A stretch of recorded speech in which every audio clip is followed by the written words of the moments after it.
Hello everyone, welcome to my YouTube channel Study Miles with SS. Hope so आप सभी बहुत अच्छे होंगे.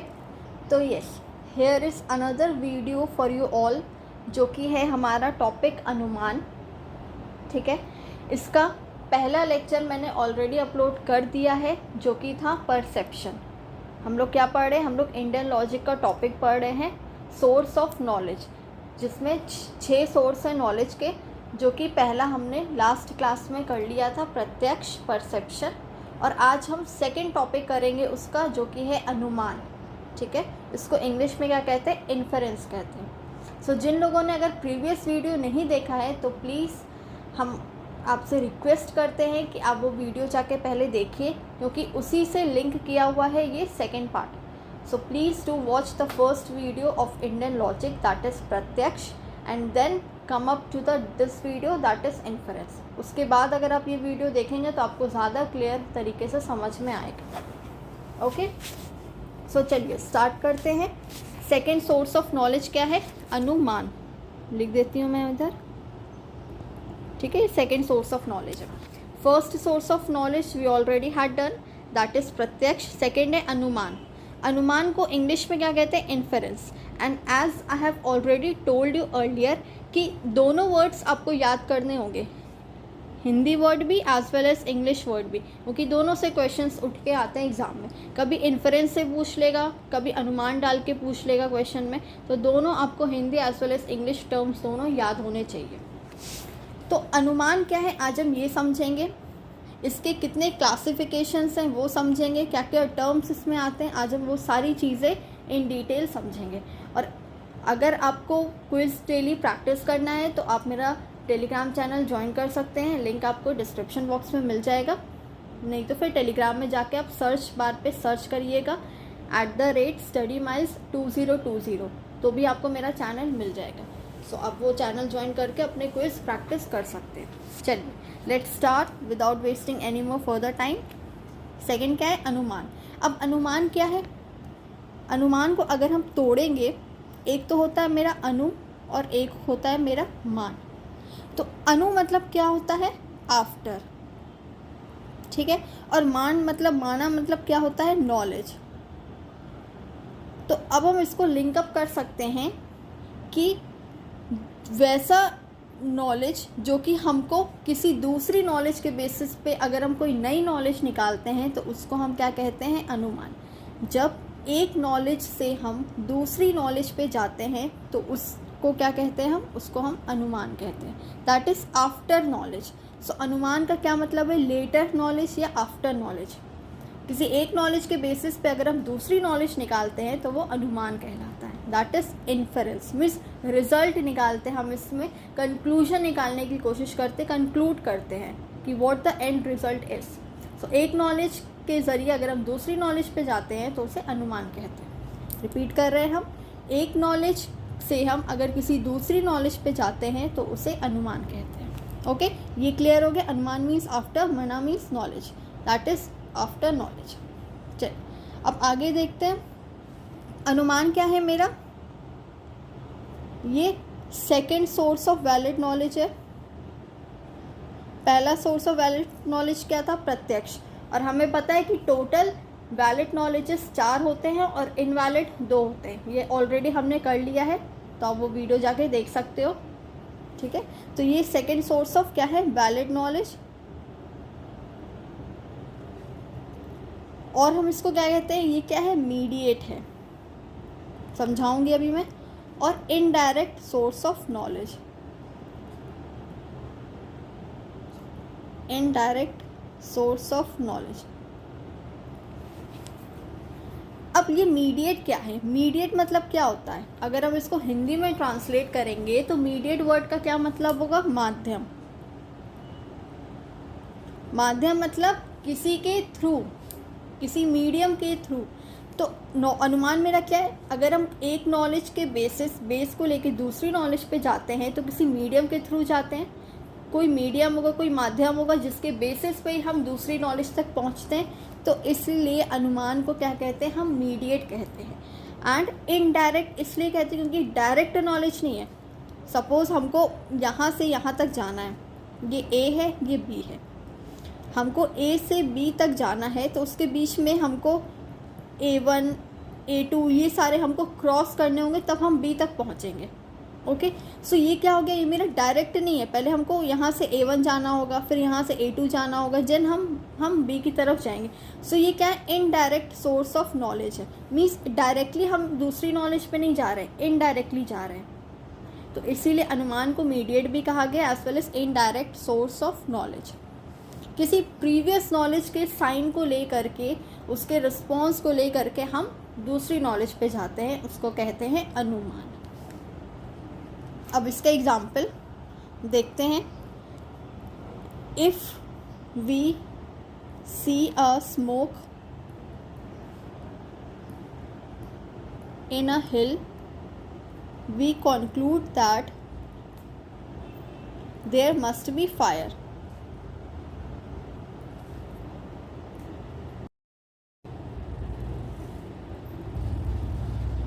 ओके, ये स्टेटमेंट है मेरा। अगर हम धुआं देखते हैं, स्मोक देखते हैं हिल पे, तो हम क्या कंक्लूड करते हैं कि वहाँ पे फायर होगा, वहाँ पे आग होगा। तो ये मेरा एक स्टेटमेंट है। अब देखते हैं इसमें अनुमान कैसे है। अनुमान क्या हमने पढ़ा था कि एक नॉलेज से दूसरी नॉलेज पे जाते हैं। तो पहला नॉलेज मेरा क्या है, मेरा ये है कि हमने स्मोक देखा। हमने कभी ना कभी तो लाइफ में स्मोक देखा होगा, उसके बाद ही हम क्या पहचान पा रहे कि हाँ स्मोक ऐसा दिखता है, धुआं ऐसा होता है। तो धुआं देखा, तो धुआं के ज़रिए मेरे दिमाग में क्या आया, हमने क्या रियलाइज़ किया कि ज़रूर वहाँ पे आग लगी होगी। इट मीन्स कि पहले हमने कभी आग देखी होगी, आग से धुआं निकलते देखा होगा। इसीलिए हमने क्या कंक्लूड किया कि कहीं भी अगर हम धुआं देखेंगे तो हम ये कंक्लूड करेंगे कि हो सकता है वहाँ पे आग लगी हो। इट मे और मे नॉट बी ट्रू, हो सकता है वो सही भी हो सकता है वो नहीं भी सही हो, लेकिन मेरे दिमाग में फर्स्ट क्या आएगा कि हाँ हो सकता है कहीं आग लगी हो, इस वजह से धुआं निकल रहा है। सो हम क्या कंक्लूड किए, ये एक मीडियम के थ्रू कंक्लूड किए। क्यों? क्योंकि हमने प्रीवियस इसको हमने कहीं देखा होगा ऐसा, इस वजह से हम ये कंक्लूड कर रहे हैं। अगर आप फर्स्ट टाइम कभी धुआं देखोगे, या छोटा बच्चा कभी फर्स्ट टाइम धुआं देखेगा, तो उसे पता ही नहीं चलेगा कि वो क्या है। वो पूछेगा कि ये क्या है, तो आप उसको बताओगे कि हाँ आग से धुआं निकलता है। तो नेक्स्ट टाइम अगर वो धुआं देखेगा तो वो उसको ये कंक्लूजन में आएगा, ये वो कंक्लूड करेगा कि हाँ मम्मी पापा ने बताया था कि जहाँ आग होती है वहीं से धुआं निकलता है। सो उसने ये कंक्लूड किया कि ज़रूर वहाँ पे आग लगी होगी, इस वजह से धुआं निकल रहा है। ओके, ये क्लियर हो गया कि आपको कैसे पता चला कि यहाँ पे अनुमान है। चलो, अब इसी स्टेटमेंट में एक 3 टर्म्स आते हैं। पहले मैं वो टर्म्स क्लियर कर लूँ। फर्स्ट होता है मिडिल टर्म, नेक्स्ट होता है माइनर टर्म, देन होता है मेजर टर्म।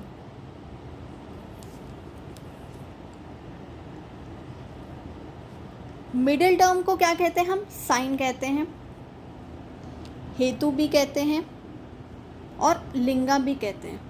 याद रखना, मिडिल टर्म के एक तरह का साइन है, हमको सिंबल देता है, उसको हम हेतु कहते हैं और लिंगा भी कहते हैं। सेकंड है हमारा माइनर टर्म। माइनर टर्म को हम क्या कहते हैं? पक्षा। माइनर टर्म को हम पक्षा कहते हैं। नेक्स्ट आता है मेरा मेजर टर्म। मेजर टर्म को हम साध्य कहते हैं, लिखते जाना आप साथ साथ। लिंगी कहते हैं, व्यापका कहते हैं, फैक्टम कहते हैं और प्रोबंडम कहते हैं। ये है मिडिल टर्म को हेतु लिंगा कहते हैं, माइनर टर्म को पक्षा कहते हैं एंड मेजर टर्म को साध्य, लिंगी, व्यापका, फैक्टम, प्रोबंडम। ये सारी चीज़ें हम किसको कहते हैं? मेजर टर्म को कहते हैं। वैसे ही मिडिल टर्म को हम क्या कहते हैं? मिडिल टर्म को और भी हम कहते हैं रीज़न, कारण होता है ये कि किस कारण से ये हुआ। व्याप्या होता है, यहाँ पे व्यापका है, यहाँ पे आपको व्याप्या हो गया, याद रखना। और फैक्टर्स प्रोबंस ये होता है, यहाँ पे फैक्टम प्रोबंडम होता है, यूएम होता है, और यहाँ पे फैक्टर्स ऑफ प्रोबंस होता है, व्याप्या होता है, रीज़न होता है। सो ये क्या है, ये सिनोनिम्स है आपके मिडिल टर्म के। मेजर टर्म को सिर्फ एक नाम से जाना जाता है जो कि है मेरा पक्षा, एंड मेजर टर्म साध्य, लिंगी, व्यापक, फैक्टम, प्रबंध। Now let's understand one by one what does these terms mean. Middle term क्या होता है, ये रीज़न बताता है कि अगर वहाँ पे आग लगी है तो किस कारण से आग लगी है, क्या कारण, उसके पीछे क्या रीज़न है, क्या पर्पस है। तो मिडिल टर्म को हम क्या कहते हैं, रीज़न कहते हैं। माइनर टर्म क्या है मेरा, पक्षा। माइनर टर्म आप समझ सकते हो कि जिसकी उतनी वैल्यू नहीं है, बहुत माइनर है वो, जिसको हम उतना दिमाग में भी नहीं लेते हैं। जैसे अगर हम बोलेंगे कि वहाँ पे आग लगा है, आग के चलते धुआं निकल रहा है, तो कहाँ पे आग लगा है, घर पे लगा है, किसी मकान में लगा है, किसी पेड़ पे लगा है, तो जो कॉन्टेक्स्ट है कि कहाँ पे लगा है वो हमारा क्या हो जाता है, माइनर टर्म हो जाता है। और मेजर टर्म क्या है, मेजर टर्म है फायर। जैसे हम बोलते हैं ना कि आग लगा, तो सबसे ज़्यादा भयानक क्या है उस टाइम पे, आग है, तो वो हमारा क्या हो जाता है, मेजर टर्म हो जाता है, जिसको इन सब नामों से भी जाना जाता है। अब इसी स्टेटमेंट में हम देखते हैं क्या है मेरा middle term, major term, minor term. Smoke, smoke क्या है मेरा, ये है मेरा मिडिल टर्म। रीज़न बता रहा है, आग लगी है, हिल पे आग लगी है, तो ये रीज़न बता रहा है कि धुआं, आग इसीलिए लगी, धुआं निकल रहा है, उसके पीछे का क्या रीज़न है कि वहाँ से वो धुआं निकल रहा है। वहाँ पे आग लगी है तो उसके पीछे क्या रीज़न है कि धुआं निकल रहा है, तभी तो आग लगी होगी, तभी तो धुआं निकल रहा है। तो ये हमारा क्या हो जाता है, ये रीज़न हो जाता है।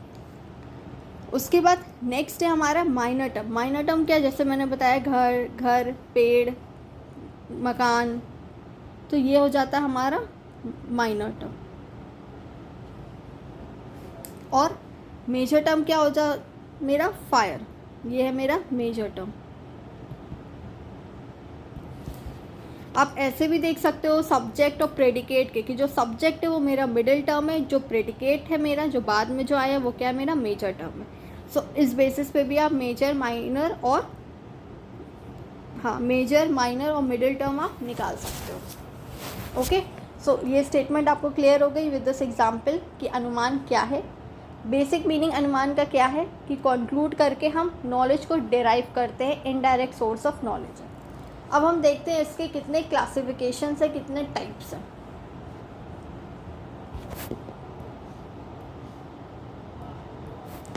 अब देखते हैं क्लासिफिकेशन ऑफ अनुमान।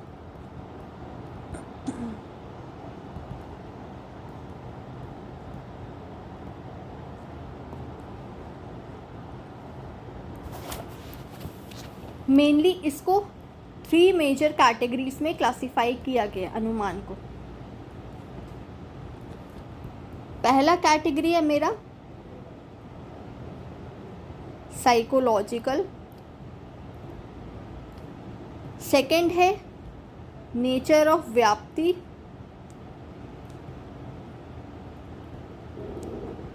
एंड थर्ड है इंडक्शन, जिसको हम एप्लीकेशन भी कहते हैं।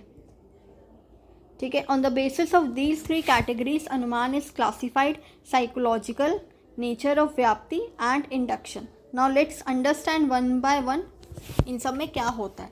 सी, साइकोलॉजिकल मतलब क्या होता है, क्या पर्पस है मेरा। ठीक है, पर्पस बताता है। इसमें इसमें फर्दर 2 टाइप्स आते हैं। पहला होता है स्वार्थानुमान और सेकेंड है परार्थ अनुमान। ओके, इसको भी डिटेल में देखेंगे। नेक्स्ट है नेचर ऑफ व्याप्ति। व्याप्ति क्या बताता है मेरा, कॉजल रिलेशन, मीन्स रिलेशन क्या है, middle term, minor term, major term में क्या रिलेशन है।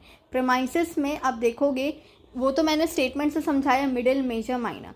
अभी प्रीमाइस और कंक्लूजन के थ्रू आपको समझाएंगे कि मिडिल, मेजर और माइनर टर्म कैसे आप डिराइव कर सकते हो, कैसे पहचानोगे कि मिडिल टर्म है, माइनर टर्म है, मेजर टर्म है। सो ये क्या दिखाता है, ये मेरा कॉजल रिलेशन दिखाता है। स्टेटमेंट्स में, प्रीमाइस और कंक्लूजन में ये मेरा रिलेशन बैठाता है। नाउ लास्ट है इंडक्शन। इंडक्शन में क्या क्या फर्दर टाइप्स है। ओके, इसमें भी फर्दर टाइप्स है। पहला है पूर्वावत अनुमान, नेक्स्ट है शेषावत अनुमान, शेषावत अनुमान। थर्ड है सामान्यतो दृष्ट अनुमान। अब वैसी लास्ट इंडक्शन। अब जो है हमको अप्लाई करना है, मेरा एप्लीकेशन कैसे होगा। सो उसके बेसिस पे भी 3 तरह के इन्फ्रेंसेस होते हैं। फर्स्ट है केवल अन्वयी इन्फ्रेंस, साथ ही साथ नोट्स बनाना, मैं बार बार बोल रही हूँ। केवल व्यतिरेकी अनुमान, और लास्ट है अनव्यय व्यतिरेकी,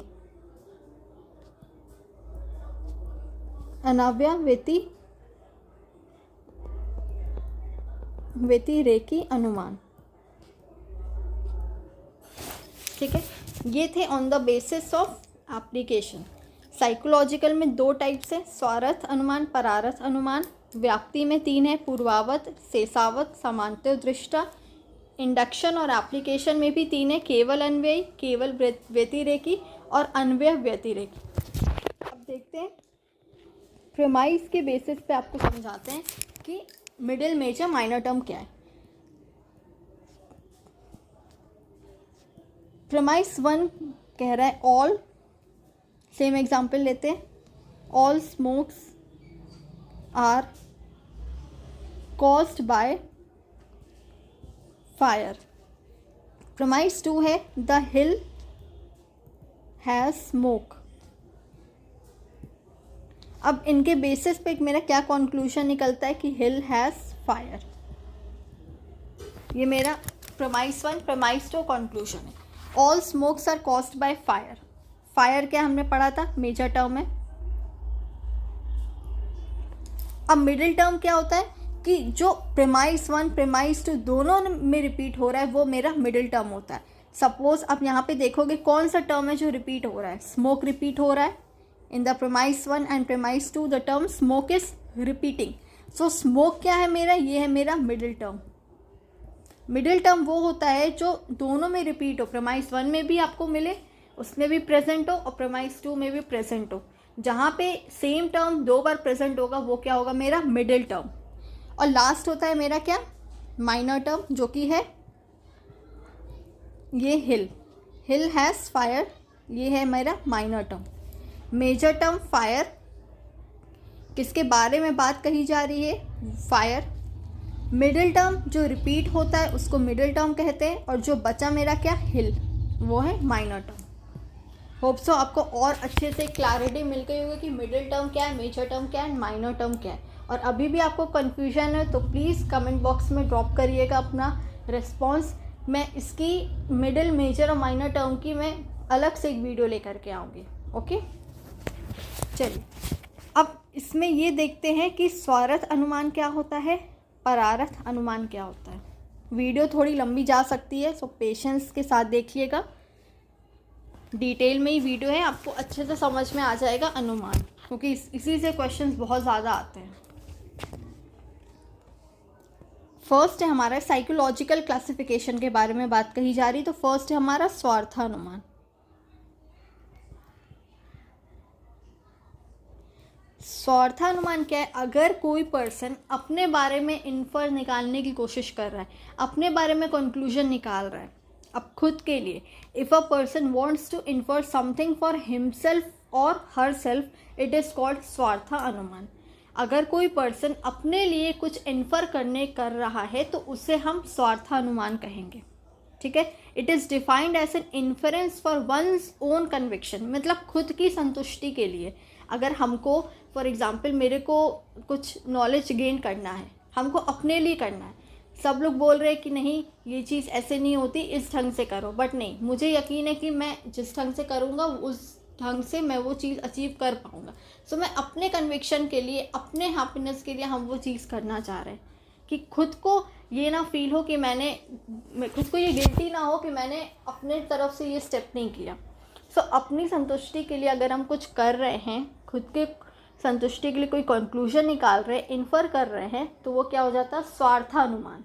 ठीक है, from the name it self it is clear कि स्वार्थ, बोलते हैं ना स्वार्थ, स्वार्थ मीन्स क्या होता है, सेल्फिशनेस, बट इधर सेल्फिशनेस नहीं है, मतलब खुद के लिए, हम अपने लिए कर रहे हैं, तो ये क्या होता है, स्वार्थ अनुमान। मैं लिख देती हूँ इधर पे, if a person wants to infer something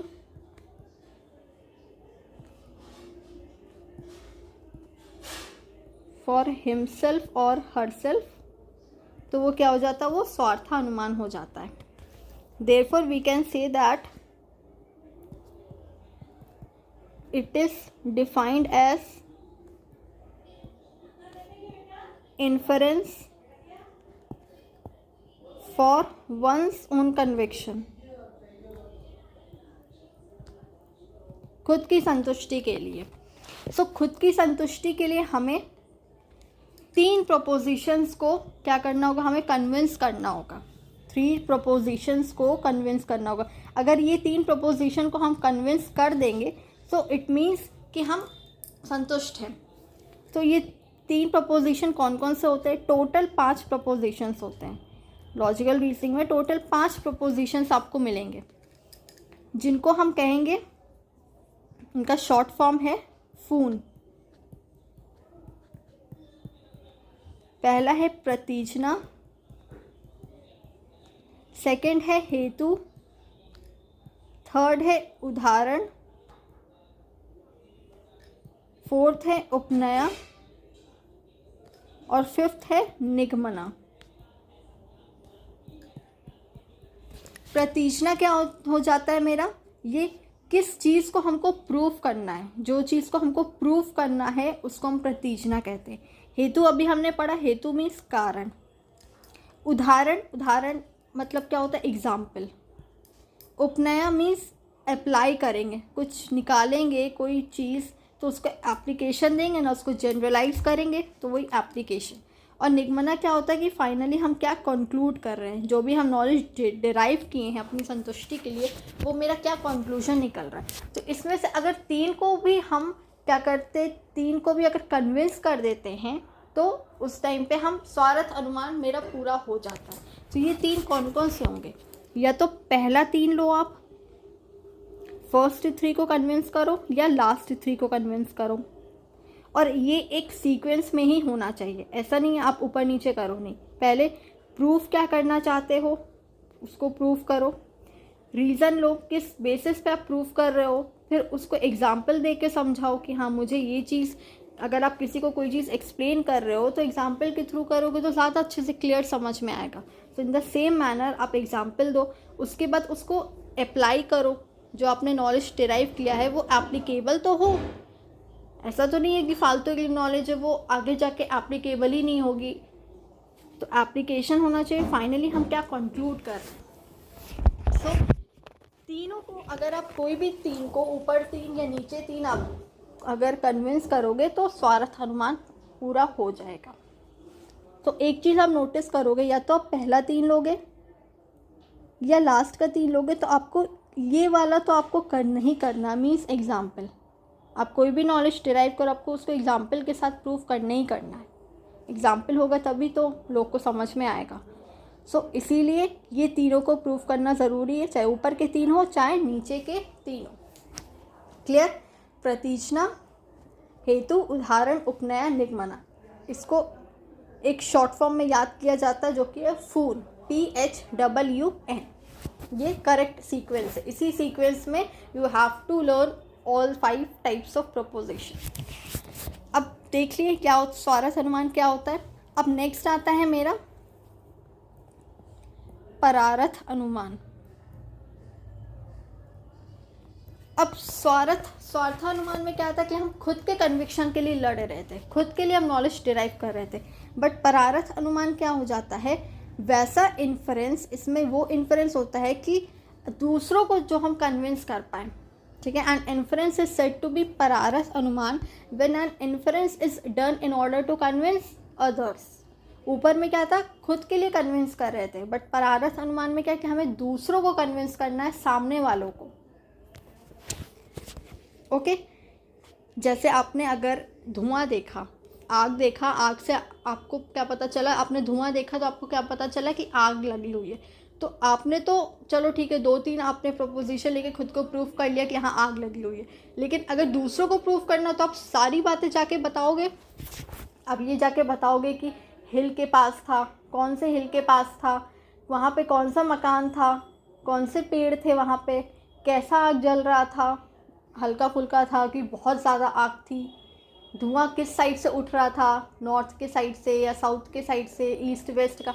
तो अब सारी चीज़ें आप जाके बताओगे तब वो इंसान कन्विंस हो पाएगा कि हाँ सच में वहाँ पे आग लगी थी। सो परारथ अनुमान में क्या होता है कि हम दूसरों को कन्विंस करते हैं। तो इसमें हमको पांचों के पांचों प्रोपोजिशंस को कन्विंस करना पड़ता है। पांचों प्रपोजिशन कौन थे जो अभी हमने ऊपर पढ़ा? दैट इज फूड, प्रतीचना, हेतु, उदाहरण, उपनय, निगमना। तो ये पांचों के पांचों को कन्विंस करना पड़ेगा। इसका डेफिनेशन लिख देती हूँ मैं। An inference is said to be, परारथ अनुमान,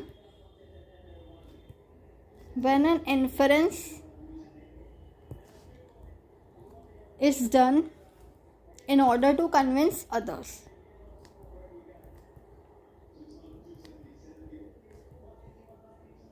ठीक है, जब हमको दूसरों को कन्विंस करना है तो पांचों के पांचों प्रोपोजिशंस को लेके चलना होगा। इसी के थ्रू हम बाकी लोगों को कन्विंस कर सकते हैं, मीन्स दूसरों के कन्विक्शन के लिए। ठीक है, चलो ये क्या था हमारा? ये साइकोलॉजिकल एस्पेक्ट था, पर्पस के लिए था, स्वार्थानुमान, परारथ अनुमान। यहाँ पे हमने जो किया ये पार्ट हमने ऑलरेडी कवर कर लिया है,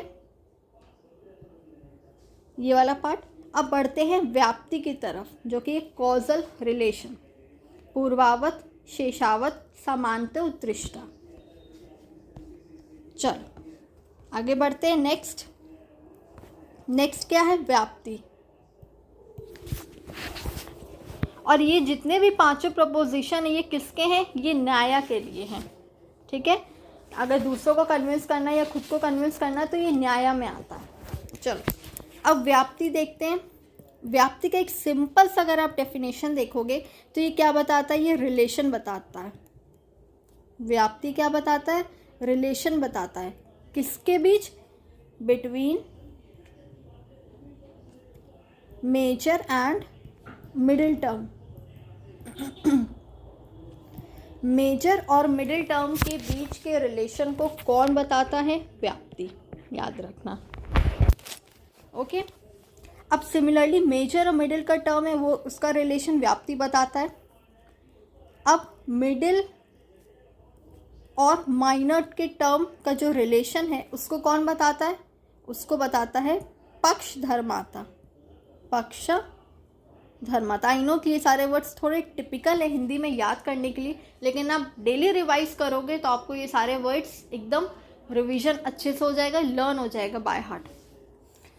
मेजर और मिडिल टर्म व्याप्ति, मिडिल और माइनर टर्म पक्ष धर्माता। अब क्या बचा है मेरा? अब बचा है मेरा माइनर टर्म बचा है और मेजर टर्म बचा है। ये परम साध्य, ये साध्य हमने पढ़ा था ना कहीं, क्या होता है ये? मेजर टर्म को ही साध्य कहते हैं, तो परम साध्य। और ये क्या है? मिडिल और माइनर पक्ष धर्माता, मिडिल और मेजर व्याप्ति। ओके, क्लियर हो गया आपको रिलेशंस को क्या कहते हैं? और ये किन्होंने दिया था? ये गौतम ने दिया था न्याय में, इन्होंने दिया था। अब इसके अंदर 3 आते हैं। पहला क्या आता है? पूर्वावत।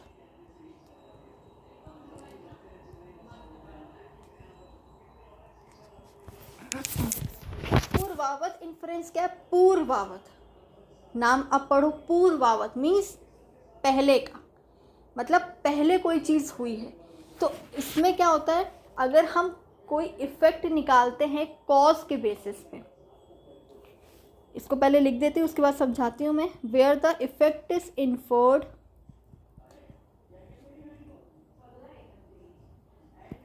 फ्रॉम कॉज, किसी कॉज के थ्रू हम इफेक्ट को निकालते हैं तो वो क्या होता है मेरा? पूर्वावत।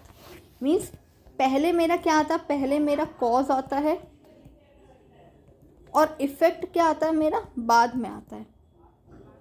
मीन्स कारण पहले आता है और कारण के बाद जो उसका इफ़ेक्ट पड़ा है वो कब आता है, बाद में आता है। अब जैसे अगर हम देखेंगे इसका एग्जांपल देखते हैं कि जैसे बारिश हो रही है,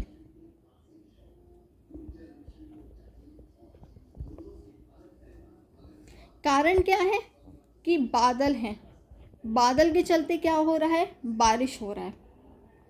तो इसमें क्या होता है, पहले कॉज आता है, मीन्स पहले कारण आता है, बाद में उसका इफेक्ट देखने मिलता है। मीन्स बादल गरज रहे हैं तो इसका क्या मतलब है, इसका मतलब है कि बारिश होगी।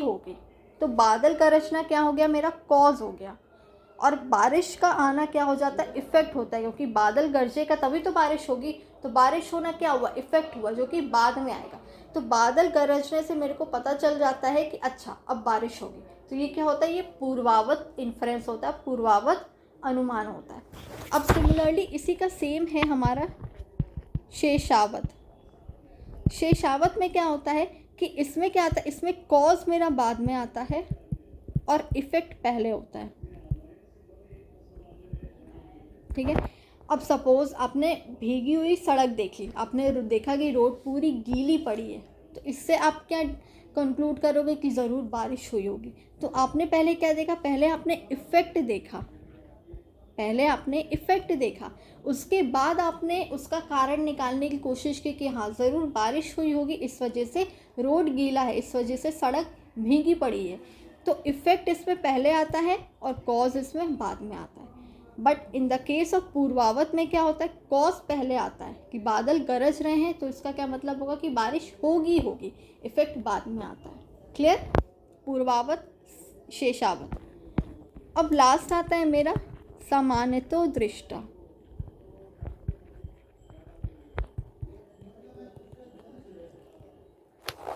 इसमें क्या होता है, इसमें कोई रिलेशन नहीं होता है, no relation between cause and effect. उसमें तो रिलेशन था ना, पहले कॉज आता था, पहले इफ़ेक्ट आता था, बट इसमें कोई रिलेशन नहीं है कॉज और इफ़ेक्ट में।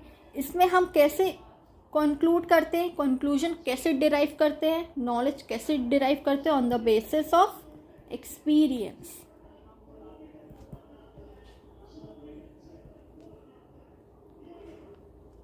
ठीक है, एक्सपीरियंस के बेसिस पे हम इसमें क्या करते हैं, इसमें हम नॉलेज को डिराइव करने की कोशिश करते हैं।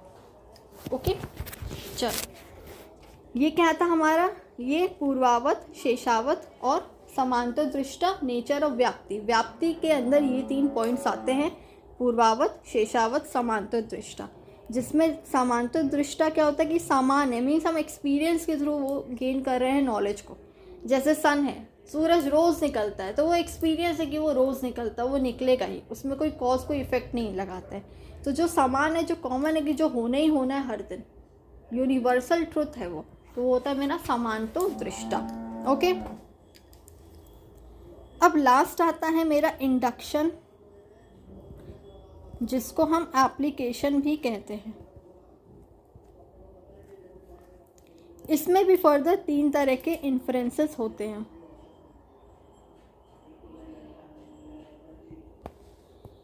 चलो, पहला क्या है, केवल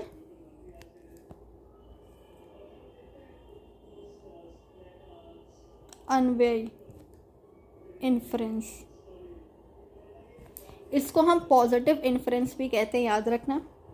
सेकंड है केवल अव्यय व्यतिरेकी इन्फ्रेंस, इसको नेगेटिव कहते हैं। और थर्ड है अनव्यय व्यतिरेकी, इसको both positive as well as negative, दोनों इन्फ्रेंस कहते हैं। अब देखते हैं इसका मीनिंग। केवल अन्वय इन्फ्रेंस क्या होता है कि ये पॉजिटिव इन्फ्रेंस है, मीन्स कि हम किसी नोएबल चीज़, ऑब्जेक्ट को ले करके उसका नॉलेज डिराइव करते हैं। जैसे कि मतलब कोई भी चीज़ प्रेजेंट है, उसके बेसिस पे हम नॉलेज को डिराइव कर रहे हैं। जैसे अगर हम बोलेंगे कि जितने भी ऑब्जेक्ट्स हैं उनको हम नाम दे सकते हैं, तो पॉट क्या है, पॉट को भी हम नाम दे सकते हैं कि वो पॉट है, मटका है, कोई भी ऑब्जेक्ट है उसको हम नाम दे सकते हैं। तो आपके सामने जो भी ऑब्जेक्ट होगा आप उसको नाम दे दोगे। सपोज़ आपके सामने वो टैबलेट है, आपके सामने फ़ोन है, आपके सामने लैपटॉप है, आपके सामने ग्लास है, बॉटल है, तो आपने उसको नाम दे दिया। तो ये क्या हो गया, केवल अन्वय इन्फ्रेंस, मीन्स पॉजिटिव, इसमें पॉजिटिविटी देखते हैं। ओके, मेजर और मिडिल टर्म के बीच का प्रेजेंस जो होगा वो पॉजिटिव रिलेशन को डिराइव करेगा। मेजर और मिडिल टर्म के बीच में प्रेजेंस होगा, पॉजिटिव रिलेशन होगा।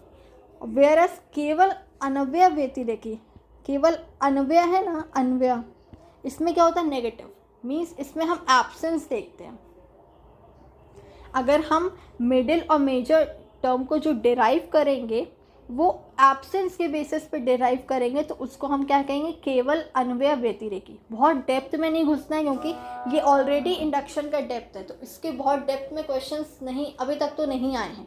तो जो जितने क्वेश्चंस जहाँ तक आए हैं वहाँ तक मैं समझा दे रही हूँ। केवल अन्वय इन्फ्रेंस में आप देखना, कोई भी स्टेटमेंट जो मिलेगा उसमें पॉजिटिविटी रहेगा, तो उससे आप फाइंड आउट कर सकते हो कि ये पॉजिटिव स्टेटमेंट है। कोई स्टेटमेंट देखोगे जिसमें नेगेटिविटी रहेगी, मीन्स एब्सेंस रहेगा कोई चीज़, मेजर और मिडिल टर्म आप नहीं निकाल पाओगे, कुछ एब्सेंस उसमें आपको नजर आएगा, तो वो हो जाता अन्वय व्यतिरेकी, केवल अव्यय व्यतिरेकी। और थर्ड आता अन्वय व्यतिरेकी, जिसमें क्या होता है, जिसमें हम पॉजिटिव रिलेशन भी निकाल सकते हैं, नेगेटिव रिलेशन भी निकाल सकते हैं। When the middle term in an inference is both positively and negatively related to the major term, then that is अन्वय व्यतिरेकी। Whereas when there is negative relation between major and middle term, it is केवल अव्यय व्यतिरेकी। और जहाँ पे positive relation होगा middle और मेजर टर्म में, वो केवल अन्वय इन्फ्रेंस होगा। मीन्स आप एक चीज़ नोटिस करना कि इसमें मिडिल और मेजर टर्म को ही लिया गया है, मिडिल प्लस मेजर टर्म को ही लिया गया है,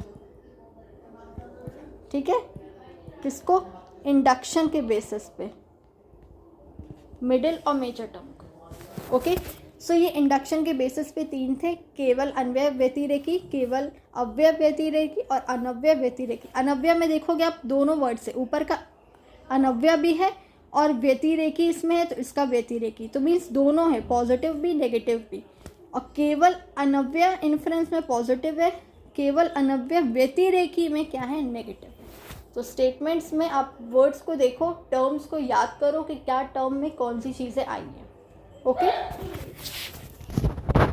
सो ये था हमारा अनुमान।